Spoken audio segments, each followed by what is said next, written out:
like to thank you all for coming today. I'm Detective Sergeant Mark Luchek from the Southwark Police Department, and along with me, I have Mayor Robert White and Captain OIC James Galvo, also from the Southwark Police Department, and also in the room, Lieutenant Giuseppe Califano joining us. And we're going to be here to talk today about senior citizens and how fraudsters and scammers unfortunately target seniors regularly. So hopefully we could share some information and make everyone a little smarter and help protect you guys. But first, to say a few words, Mayor White. Thank you, Mark. It's great to be here today, and I'm glad to see so many of you here because this is a really important topic, senior scams. And it's not just seniors that get scammed, it's everybody gets scammed. And one of the biggest reasons why seniors get scammed is not because that they're less intelligent, it's because they're more trusting. You know, your generation was more trusting than ours. I'm closer to you, but than theirs. It is. He's only 30-something. But it is extremely important. We are videotaping it because we want to put it out on the TV so that more people get to see this presentation. I want to thank Mark for doing this, and Captain Galvo, Lieutenant Califano back there. So they do a fantastic job in this town. Our police department, to me, is second to none, and we appreciate them here today. So this is going to be a great presentation. One thing I do want to say is, just from being a police officer, many of you know I was a police officer. When it comes to this topic, you know what? You have to realize, if you're unsure of something, if something seems suspicious to you, don't do it. And you know what? There's always a couple of things that are involved in these scams. One of them is they try to scam you and tell you that you're going to get something for nothing. So it's too good to be true. So if it sounds too good to be true, just don't do it. And if it's on the phone, it's easy. So if they call you on the phone, just hang up, or just say, look, I have to call. I gotta speak to a relative. I'm busy, whatever it is. But just get off the phone with them, because the longer you're on the phone with them, they're good. You know, they're con men, con women. They're very good at what they do. So try to just get off the phone with them. If they come to the house, you know what? Say, of course, you never let them in, and you basically say, look, I have to. I'm going to call the police department because I don't know you and you're knocking on my door. And you'll see if they're not legit, they're going to run. They're going to take off. So, but profit's one thing. They try to tell you they're going to give you a gift. They're going to split or share money with you. The other one that's very common is, and this is terrible, but they try to say that someone in your family, and they might even know the name, your grandson, your granddaughter, a friend is in trouble, and that they need money. Now, if that happens again, all you can say, listen, I'm going to call the police department. I'm going to call my relative. You never give out any personal information or give out your credit card or pay for anything on the phone. You just don't do it unless you initiate it, unless you're initiating it. You know what I'm saying? So if somebody's calling you for money, for anything like that, try to sell you something, it's up to you. And what you do is just avoid it. Hang the phone up. They keep calling back, hang the phone up. You know what? Disconnect the phone for a short period of time. But anyway, that's my thing. So I'm going to turn it over to Mark now, who's got a lot more detail than I just gave you. So. Wait, I just read it. Okay, how are you? I'm Karen. Good morning, everybody. Thank you for coming. I really appreciate it. It's nice to see so many of you here because this topic is really important. From the police department's perspective, we get more calls about frauds at this time than any time in the past, or more than any other call that we're receiving right now. More than ambulance calls, more than theft calls, we're getting fraud calls. And we're getting these calls because people are giving money away. People are losing their money. please do not part with your money. You've worked really hard for it. Don't give it away because something sounds too good to be true. I've been a police officer for, next week I start my 31st year, and I enjoy coming here trying to help you out. I'm going to start off with a personal story. So I've been involved in this for a couple of years, coming talking to different groups about frauds. So naturally I talk to my family about it over and over and over again, and I have some elderly family members. So just this past Father's Day, I was with one of my family members and we were talking about scams and frauds. And I went over every scam and fraud that I've heard of, trying to get my family member to be more aware of what's going on. We talked for close to 45 minutes to the point where this family member said to me, "James, I heard you, enough, stop. I know, I'm not stupid." Okay, that was on Sunday. I got a call that Tuesday, 2 days later, that family member got scammed. We just talked about it. She stayed on the phone with the scammers for 2 hours and gave social security numbers, dates of birth, credit card numbers, thinking that she was speaking to Amazon about her credit cards. Amazon doesn't care about your credit cards. Amazon cares about Amazon. These people are great at what they do. They give you a little bit of information, they have a little bit of information, and they make you believe that they are who they're saying they are. They're not. A couple of real quick tips before Mark gives you the bulk of the presentation, but from the police department's perspective, we're never going to call you and tell you that your family member is under arrest or is in trouble and ask for money over the phone. Never. We do not take money over the phone. No government agency, not one in the entire planet, takes gift cards. So if anybody calls you and says somebody's in trouble or needs bail or needs whatever it is, go to Walmart or go to CVS and get gift cards. We don't take gift cards. We don't take credit card numbers. We don't take any of that. If it's not in person, it's not real. Nobody's going to call you and give you anything. I know that sounds terrible, but nobody's going to call you. There's no prince out there with gold in an account and just happen to pick you that they want to give their money to. It's not going to happen. I have very, very intelligent friends who are my age, younger than me, that have been scammed. I'm 50-something. Yeah. I have a friend of mine, very intelligent, runs a very successful business, makes a ton of money. He was scammed out of $55,000 because he thought that he was getting something for free. Please don't give your money away. If you didn't initiate a phone call to public service or to Amazon or to somebody, they're not calling you looking out for your best interest. Unless you set up a scam alert on your credit card or something, no one's going to call you.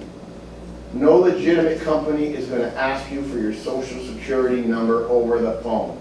None. They may ask you for the last 4 of your social. At that point, I would say, you called me. You know my social security number. You give me the last 4, and I'll confirm whether it's me or not. Most times they're just going to hang up because they're scammers. They're going to call you back. They're going to be persistent. Please, please don't get lax.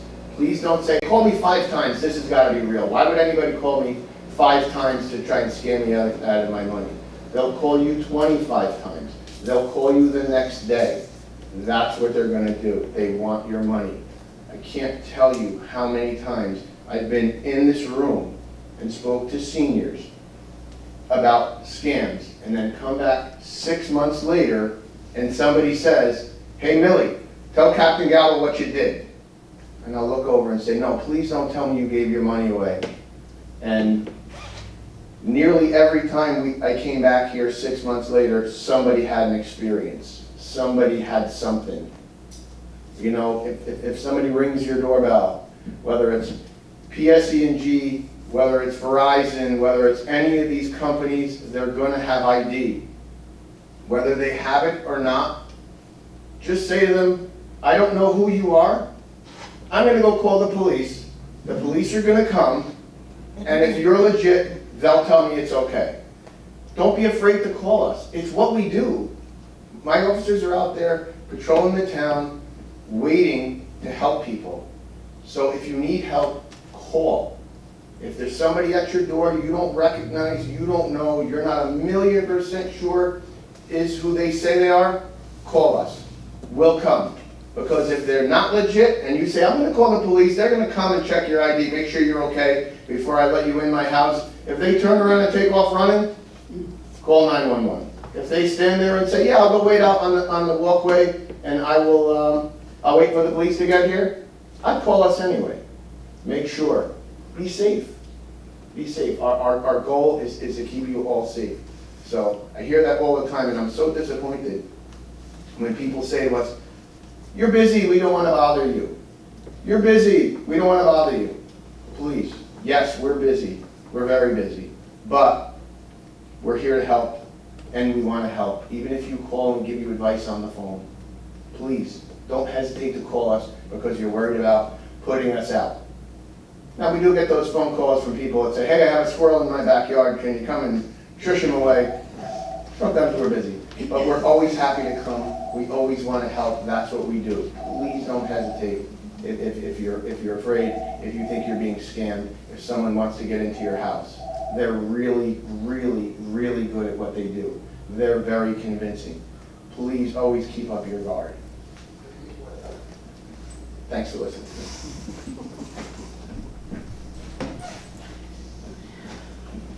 Okay, so some of the things that I'm going to touch on, you've already heard from Captain and the Mayor. They hit a lot of the points I was going to hit. But I passed out in the beginning a brochure that's going to have pretty much all the information that I'm going to share, so you guys can reference it back. I encourage you to share it with friends, family members, whoever wants to listen about it, because while senior citizens are the primary target for many of these scams, anyone can be scammed, and it's important to be informed so you can protect yourselves and protect your family members and friends. If anyone wants one of these pamphlets that you talk to, we're going to have them available at the police station, and I'm going to have many copies available, so if anyone comes in to report any fraud or scam that falls under these categories, they're going to get handed one of these as well. So the goal here is to try and educate everyone a little bit. All right? So the first one that we're going to talk about is the driveway or roof repair scam. What happens here is people will drive around in a pickup truck or a work style truck, have their tools and everything on there, and they will look for a damaged driveway or loose roof shingles, or maybe a house that they feel needs to be spruced up a little bit and offer to paint your home. They'll knock on your door, they'll ask you if you want your driveway repaired, your roof repaired, your house painted, anything like that. And what these people do is one of several things. They'll either do the work, give you a price quote, perform the work, and use very low grade materials, driveway paving that'll wash away, paint that'll wash away off your house, or they will also take a down payment for work and then never return. If you're going to have any work done to your home, I would encourage you to do research, hire someone from a reputable company or someone that you know is actually going to accomplish the work. If someone knocks on your door and offers to perform work and it's not something you were looking to have done and you don't know this person, don't trust them. Because there's a very high likelihood that they're either going to take your deposit or take your full payment for that work and never show up, or like I said, just perform very low grade work that is not going to last. So if you're going to spend your money on something like that, obviously, you want your driveway to still look good in a year, right? You don't want it to wash away after a month. The next one here is the utility company scam or distraction burglary. So what happens here is this is usually a team of at least two. One person will be dressed up like someone from a utility company, PSE&G, they'll say they're from the War Department, whoever. They'll look very official. They'll wear reflective vests, sometimes a hard hat. They'll have an ID around their neck. They'll identify themselves as a member of this company. And what they're doing is, while speaking to you at the door, saying that they have to check your meter, or there's emergency construction around the corner and we need to talk to you about it, or anything like that, they are giving their partner time to break into your back door and go into your house and take whatever it is that they want. And as I'm saying these things, I've personally seen both of these types of scams happen since I've been here. I've been with this department for over 8 years. Over 3 years now, I've been in the Detective Bureau. So I investigate these cases, and I've seen both of these things happen. So I just want you guys to know it's not always scams that happen over the phone or over the internet. These people come to your door also. So the utility scam, very real thing. If you didn't call your utility company to come out, you're not expecting them, don't spend too much time at the front door with them. Just, excuse me, I need to make a phone call, close your door, and try and verify who they are. You can call us, and we'll do the best we can to try and verify who they are. You can call your utility company and say, hey, are you doing work around the corner? Because I have someone at my front door. Don't let them in your house, and don't spend too much time at the front door with them, because they don't even necessarily want to get in through the front door. Sometimes they just want to have enough time for their partner to go in through the back. Okay? So now we're going to get into, these are probably the more common scams that happen. These are the scams that happen over the phone. The grandparent scam.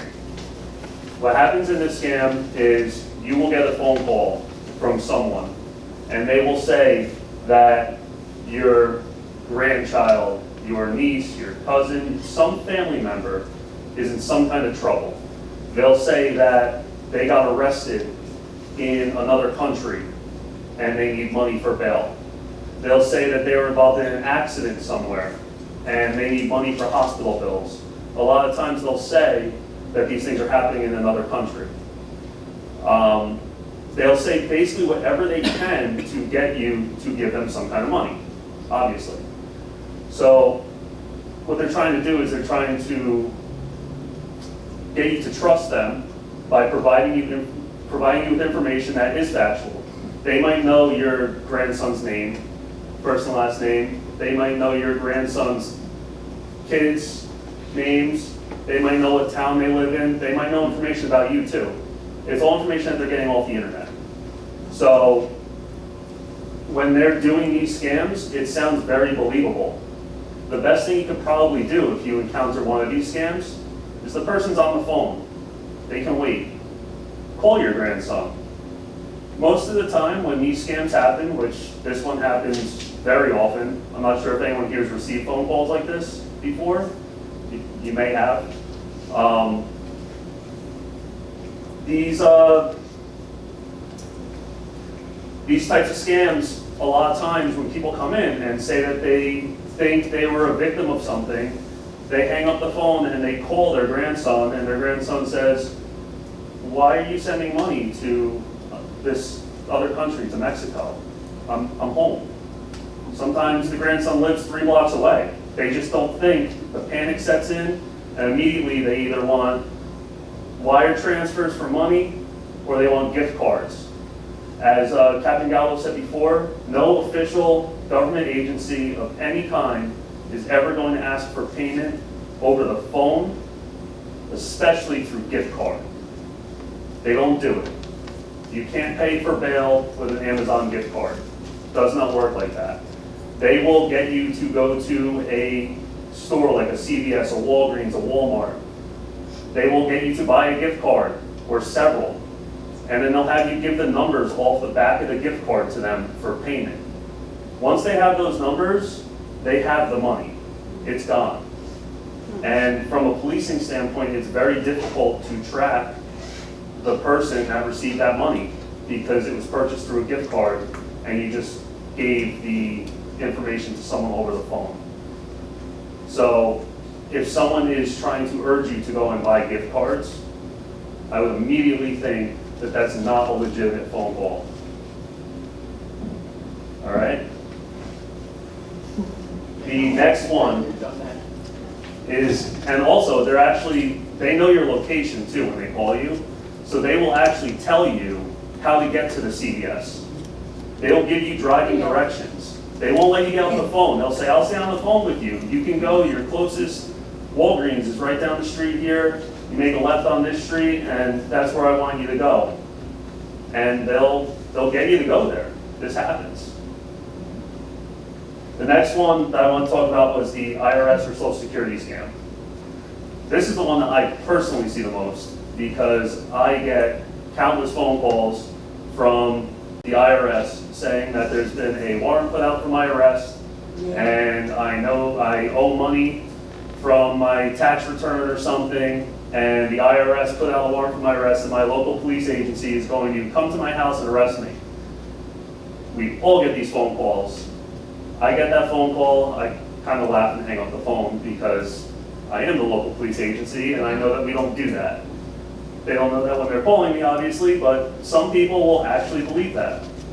I have seen people come in that were scammed by this and sent thousands of dollars to the IRS because they thought they owed money on their taxes. And I've actually had it happen to the point where I would say, did you get a tax return? And they would say yes. And I said, so if you got a return, why would you think that you owe them money? Kind of defeats the purpose of filing taxes. So sometimes just simple common sense and a little extra thought just goes out the window, because when you have someone calling you and they sound very official and they're very convincing, it's easy to quickly lose that common sense and give it a second thought. You get nervous. Someone calls you and says, there's a warrant out for your arrest. You're going to get nervous right away. It's normal, but you just need to take that second, have an extra thought about it and realize this isn't real. The IRS, like every other government agency, is not going to take any payment in the form of gift cards. And they also won't call you. They'll usually send some kind of certified mail or contact you in a different way. They're not going to call you on your cell phone and say, hey, you owe us money. The next one here is the romance scam. These are people that...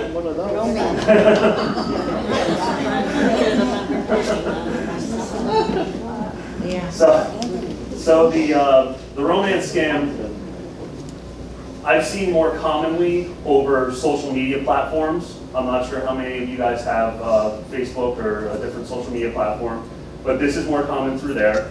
They'll have a younger person post a picture. I've seen it where they say that they're deployed in the military somewhere in some other country, and they'll start with just innocent conversation, trying to just speak to you about anything, try and gain your trust, and try and build a real relationship with you to hopefully get you to the point where you are trusting them so much that you're willing to pay for things for them. Yeah.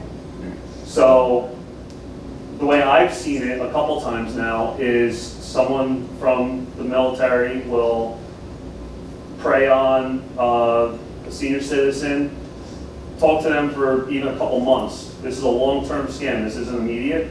And they'll say something like, you know, I really want to come and see you, but I can't afford the airfare to get there. Do you think you could send me money for a ticket? They'll do things like that. Any way that they could get some kind of money from you.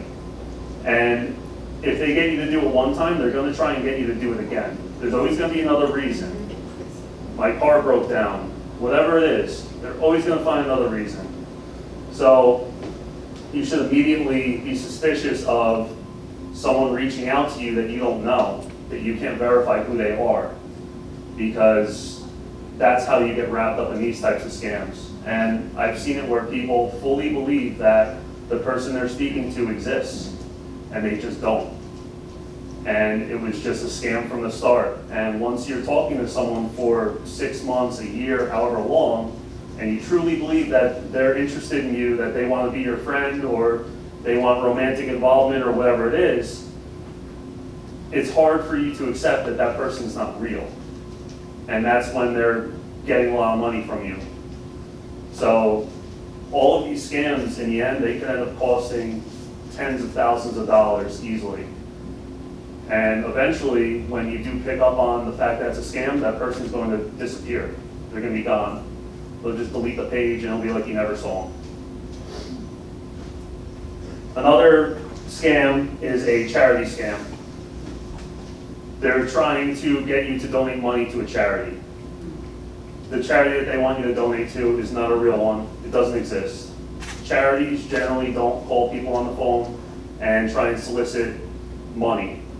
If you have a charity that's being presented to you through an organization that you're a part of, or something that you do in town, or something that you know, that's great. But someone calling you to solicit money, you immediately need to think, why are they calling me to get money from me? It doesn't really matter what the reasoning is. You need to immediately think, why? Why do you need my money? And they will try and make it sound like you're doing a good thing.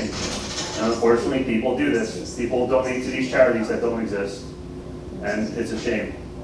But there's actually a phone number at the bottom of that portion. A website, charitynavigator.org. Apparently you can go on there, and any charity that they are telling you that you can donate to, you can verify it through there.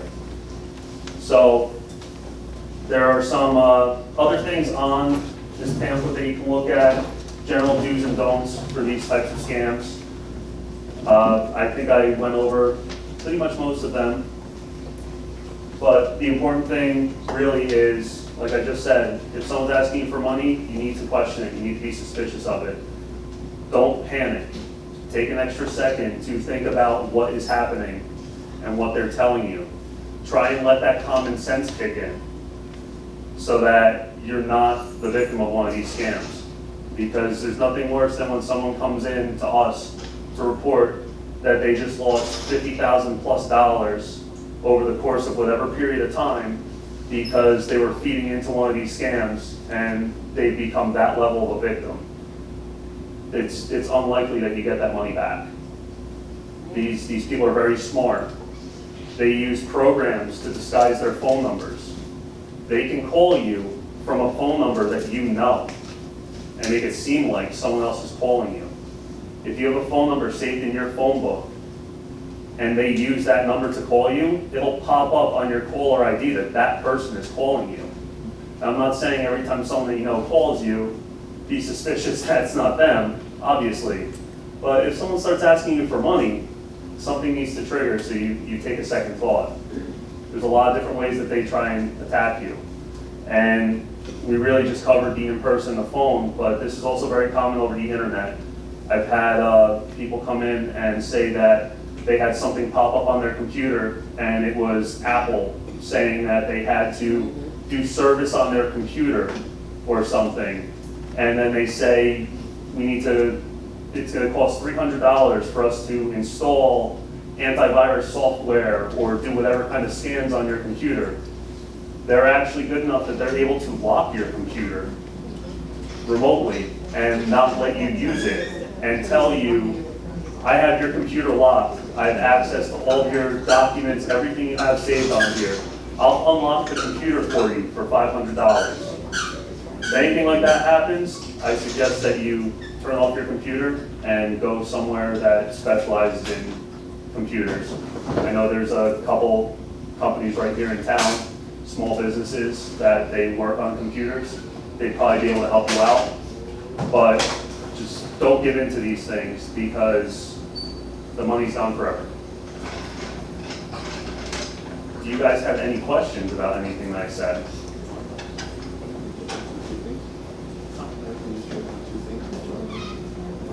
Mark?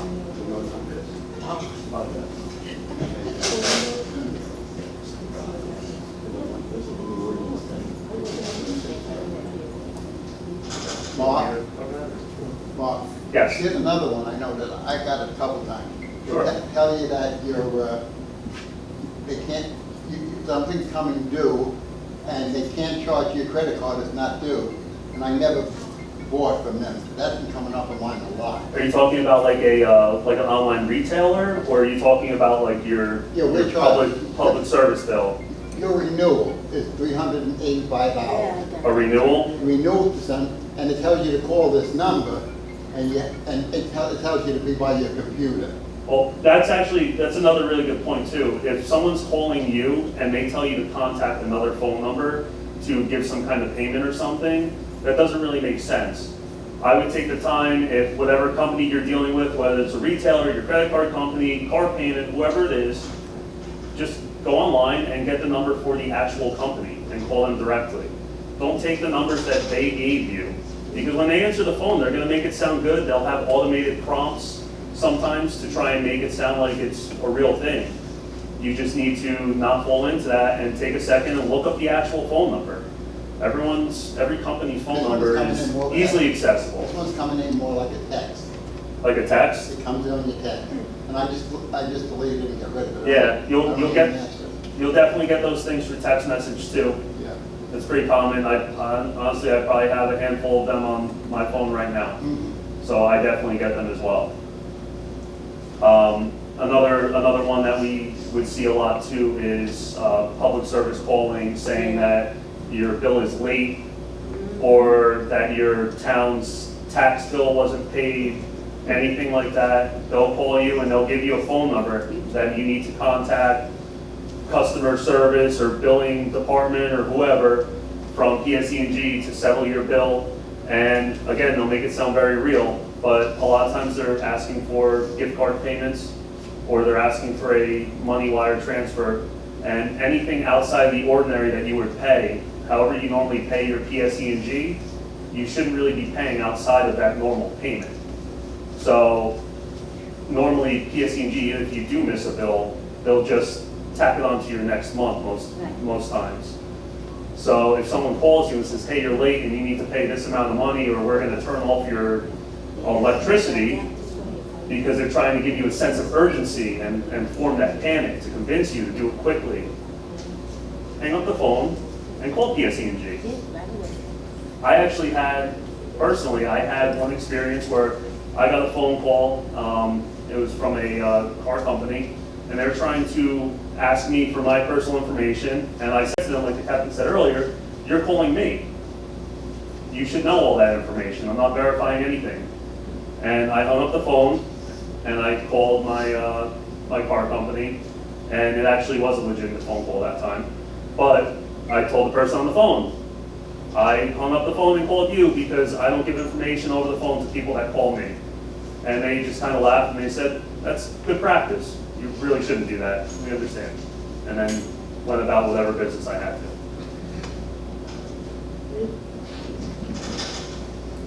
I just want to make sure that you're all aware that in Saddlebrook, it is illegal for people to come to your door and solicit your business. Right. So if someone comes to your door and they're looking to replace your roof or your driveway, they can't do that without first getting a permit from the town.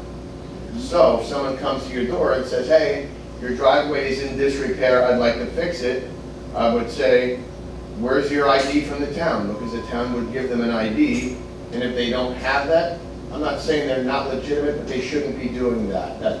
We have no recourse to find these people if you give them money and they never come back. So it is illegal to solicit in Saddlebrook without a permit. Saddlebrook also has a great program, it's called the no-knock list.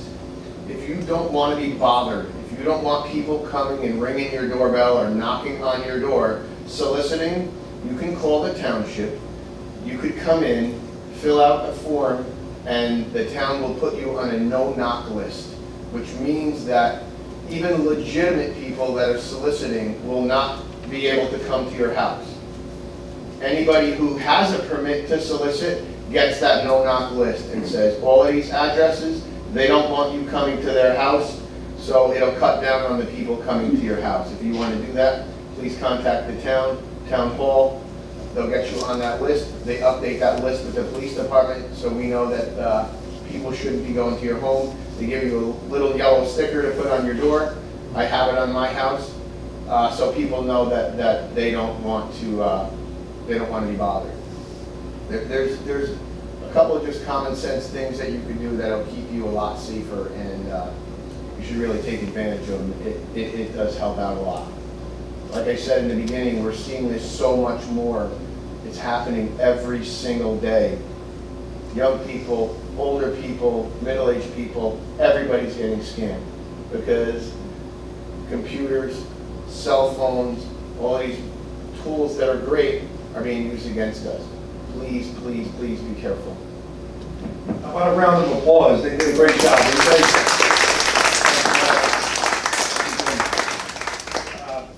Please just take away what you heard here today, and hopefully what you learned here today, and just remember, like we can say it over and over again.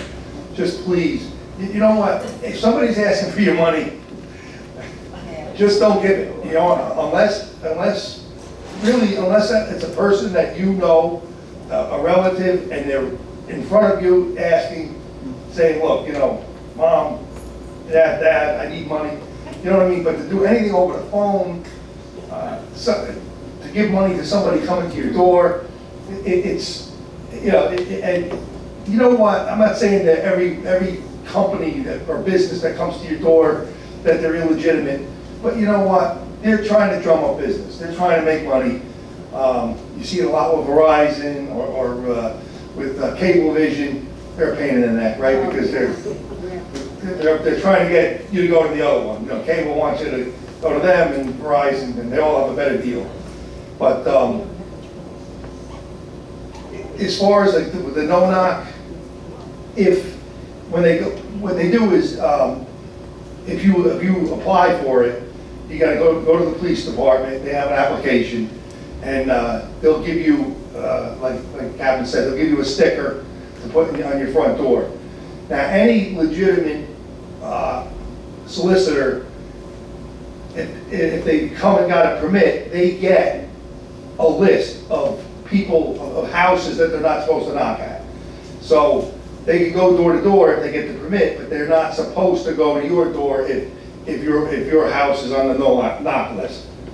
So, but that sometimes you'll get a solicitor to come and knock anyway. Usually that person doesn't have a permit. So again, like the captain says, they're soliciting without a permit. So it's in violation of a town ordinance. So they shouldn't be doing that.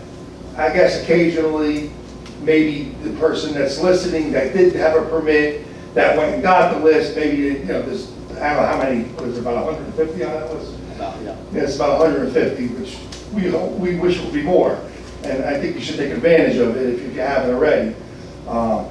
But maybe they missed it. But they would have an ID, and it'll from the police department, they issue an ID, and I believe it has their photo on it, right? Yes. So it's a photo ID, and so this way you know that they're legitimate. But the way around it would be to get that. Like I said, if you don't want anybody coming to your house, get the no knock and get that sign, put it right in the door. This way, people, even your Jehovah's Witnesses or people that go out with, they don't need a permit. Nonprofits don't need a permit to come to the house, but if they see that, they'll probably say, hey, I better not knock on the door because I'm going to get the door slammed in my face. So anyway, but thank you very much, Mark, Jim. Giuseppe wants to say something.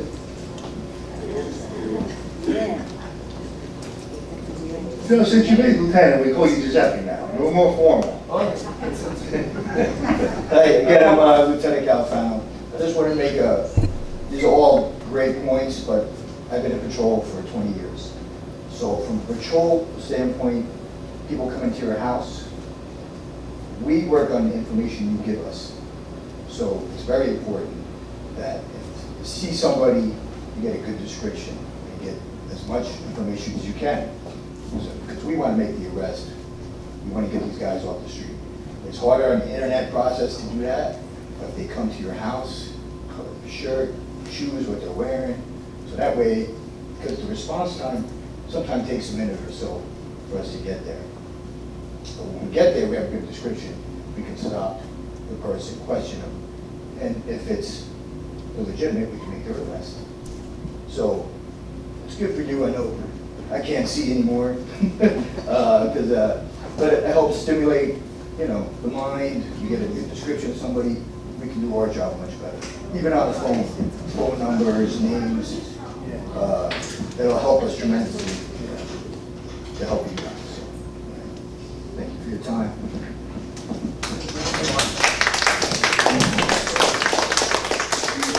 I'm gonna hold you all up for another 2 minutes to talk about something that I was just thinking about. It's not necessarily fraud or a scam, but it's something that I saw personally, and it really hurt the family.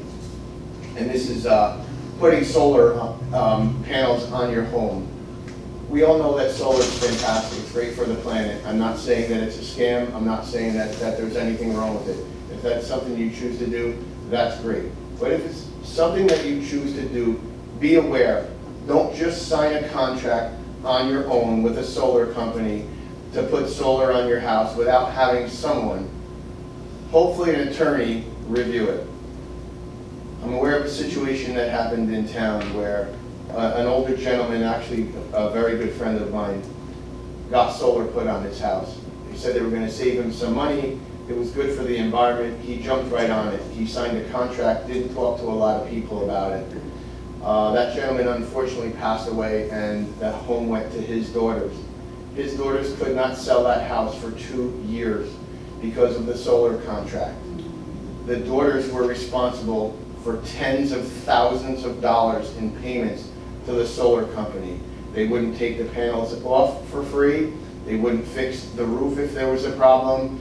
The house could not be sold until the new buyers signed a contract making them responsible for $37,000 worth of payments to the solar company. So if solar is something that you're looking at or have looked at, please, please, please do not sign a contract until you have someone review it and make sure that you're not locking yourself in for a very long period of time, and God forbid you're unable to take the panels off or sell the house if you chose to. It was such a nightmare for this family. I felt so bad for them. We tried to get involved and help them, but their contract was rock solid. They could not get out of it, and unfortunately they lost a lot of money for this solar thing. I'm not saying it's bad, I'm not saying it's a fraud, I'm not saying it's a scam, but please be careful before you sign any contract for anything like that, because it could cost a lot of money. Thank you very much. Appreciate it.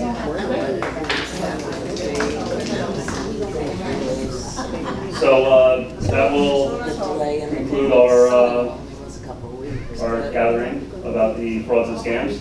I will be available for a little while still. I'll hang around if anyone has any questions that they want to ask me that they didn't want to ask while we were talking here now. I want to thank Captain Galvo and Lieutenant Califano for being a part of this program, as well as Mayor White. And I'd also like to thank Joe for helping coordinate here to let us use the facility today.